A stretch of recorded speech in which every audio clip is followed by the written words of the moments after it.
Solo players, Star Citizen is trying to tell you something.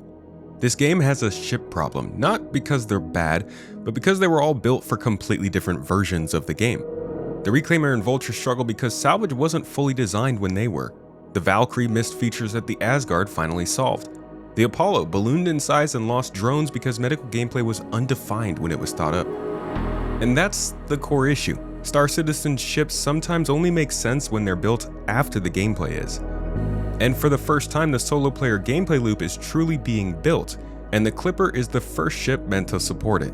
CIG even calls it the template for future solo generalist ships, one of which we could see as early as next year. In 2026, there'll definitely be at least one more. From crafting capabilities to medical considerations to the format of Star Citizen's latest content, today we're looking at the clear ways that the Drake Clipper represents a turning point for solo players in Star Citizen. Thank you for coming to my Tomato Talk.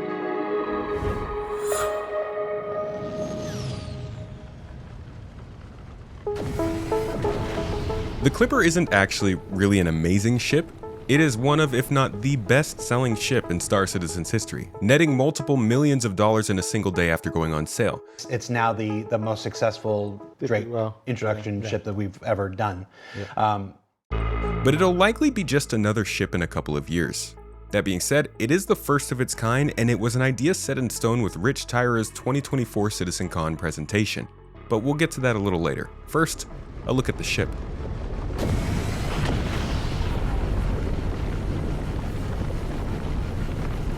It's certainly not a conventional ship. Cargo ramp in the front, egress from the upper deck right next to it, and neither leading directly to the flight deck. It's taller than it is wide, and the wings are slightly different. It's charming, but geez, it's ugly. Immediately, it's apparent this thing wasn't made as a cargo hauler. It can carry 12 SCU of cargo, completing small contracts and allowing for some commodity hauling. But really, this thing just has enough cargo space to satisfy the needs of those on board. That's keeping in mind a ship like this in the future may need crafting components, commodities, med gel, ballistics, fuses, food, water, spacesuits, and space for loot if you're running long-term outings. In addition to a couple extra components, you're really not going to have a ton of space here. But you can also add in your personal hover bike, because let's be honest, you don't want to leave this ship out in the open near your destination for risk of somebody thinking it's a derelict scrap heap. And that's going to allow for more on-foot movement around POIs and general mobility when you're out exploring FPS environments. The Clipper is definitely equipped to carry things for you, but not necessarily in a large way. This limited hauling is completely different from the ships that we once would have called generalist ships, things like the Cutlass Black or the Avenger Titan, which can still carry relatively large amounts of cargo.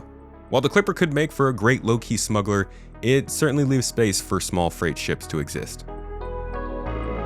Star Citizen is a story of compromise these last few years as more long-term what-ifs and speculations became reality. One of the more confusing places this is happening is in medical gameplay. From the Apollo changes at launch to the rollout of Medgel to that guy in that trailer. I've died 1,000 times. To the fact that much of the last year's narrative has actually branched from respawning in-game. Clearly it's a big topic. So it's no small thing that the Clipper is the first small ship not meant to go out and rescue people making money from its medical gameplay that actually still has a medical bed. A full-on respawn point, a healing station, in your ship. It is a low-level tier 3 bed, but it's a very big departure from earlier starter ships, advanced starter ships, and even most multi-crews. This is a big shift in ship design that shouldn't be taken lightly. Medical gameplay is a generalist requirement now, and the challenge and depth in it will need to come from elsewhere. I guess stand by. But again, with a low-level bed, no dedicated storage for medical supplies, and being on the second deck, most definitely not suited to handle incapacitated patients, this is clearly not a clinic or an ambulance like the other ships we've seen. It's meant to help you out with your medical issues when you're out on foot exploring, looting, and progressing in the game, but you're not going to be typically offering services to others in this ship. Habitation may not seem necessary for the quintessential solo ship, but it will be at some point. Beds are going to give your character buffs for sleeping in them. Cleanliness and appearance might affect NPC reactions to you in the future. Custom meals will give you buffs over the typical meat chunks or cruise lux from your bag. And you're absolutely going to want some custom storage and places to decorate if you're living out of this ship for extended periods of time. Now you can skip all these things if you want. They aren't going to be necessary. You could just eat the basics and never sleep, but they will still be integral details of the typical 1.0 solo experience. Which brings us to engineering. Say what you will about the Clipper, it was built down to the nail in order to enable engineering gameplay. Not really a consideration with many of the earlier ships we would have considered generalists. Even a trap door has been installed in the Clipper just to move components around the ship. Now, at first I thought this seemed like awful design considering the way engineering performs in the earliest iterations when you're in combat, but I think this points towards both the relative haphazard nature of crewing this ship and the role engineering is meant to play. For a typical player, engineering is more of a maintenance responsibility than a combat one. A ship like this should be able to defend itself and escape a battle if needed, but it shouldn't be spending time in prolonged battle long enough for component repair and replacement to be necessary during said battle. They could also do away with power plants exploding. That being said, this is also not the most user-friendly ship. It has sacrificed a lot of comforts for a compact and simple design, and just barely affords the user the ability to navigate around it. This is a ship that was designed for the age of engineering, but not necessarily built for engineering proficiency itself. And that brings us to the truly important room on board, the one we are currently waiting to test for the first time, crafting. The fabrication room will take the small amount of loot and commodities you found while out on your explorations and create goods for you. Weapons, armor, fuses, components, med pens, tools, and other small items. Because the main game loop in Star Citizen is going to be taking contracts, missions, and tasks, completing them, and receiving blueprints as a reward, or finding them. Think back to Rich Tyrer's presentation last year, explaining Star Citizen 1.0 and the main loop a person may take to truly progress through the game. You may notice two words coming up a lot. For blueprints. Crafting blueprints. You need the blueprints to craft. And that's the key. They've settled on crafting as the core of the game, so everything a general basic player is going to do supports those efforts. Even if you want to try other professions, all are possible with handheld tools on this ship. Once again, while you aren't going to be running a workshop, handing out upgrades, or supplying your org with new components, the Clipper will fabricate the things its own crew needs for day-to-day play. All of this shows us that, while the game is obviously not leaving group gameplay behind in any way, it's clearly entering a new era of focus on the individual player's experience. And that's not coming out of nowhere. There have been signs in Star Citizen's development as well that the whole game is making this shift, and we can take a couple minutes to look at that now. Star Citizen is changing. If you've been watching this channel, you're probably sick of hearing me go on and on about the shift from tech demo to game, but it's tough to ignore. It's not just solo-focused changes, but changes focused on the solo player. The respawn system has been reconcepted to be more forgiving and thoughtful of a world where players will be respawning more than originally considered, and definitely not in a way that requires other players as much. Item recovery, which has been a pain point since unique things started showing up on the Pledge store, is finally getting development focus, and in the meantime a very forgiving system has been put in its place, just to make things easier until crafting.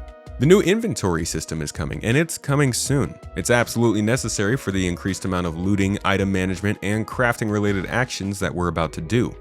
FPS radar and scanning, improved locomotion, new puzzles and power mechanics, fetch quests, and item recovery for Wicklow and the future shopkeepers and mission givers that'll send you out on collection contracts. Those contracts are going to be taking you to many of the places that we know. Caves, underground facilities like Onyx, derelict locations like Hathor, Ghost Hollow, or the outposts around Stanton and Pyro, asteroid facilities, space stations, or into the side of a hill. The Clipper is going to have no problem facilitating these needs. And this was not a list of POIs that we've had in game before. They only really just started coming together in the last few years. Of course, the ideas of them may have existed, but as can be seen with engineering, there's a lot more to these things once they're actually added into the game. It is our intention never to leave solo players behind. Yes, it is a massively multiplayer online universe, but there should be a place for people who don't want to do any of that. Between the FPS missions, the stealth infiltrations, the investigation contracts, light combat like bounties and mission-focused kills, and a little bit of hauling, everything's possible in the Clipper, and all those things are going to benefit from the facilities it carries. Now, besides locations and features coming together to encourage more adventuring in the player base, the massive initiative to push more story-based missions and a main focused style of gameplay has made it easy for players to recommend new content to players on the return. When those players ask what ship you can take these missions in, It'll be the basics, but there's one obvious ship if you want to be covered in all the ways your mission could go sideways. Aside from those missions, it's also easy to forget Star Citizen is now working with scripts, a faction-specific currency you can use for certain awards in the game. They have still followed that standard implement and forget model of launching features in Star Citizen, so they aren't much useful right now. But I do think these scripts will be the solo player's ticket to much more powerful items and exclusive shops in the future. Rather than needing to lock down specific resources or items in contested locations, scripts offer an alternative payment method.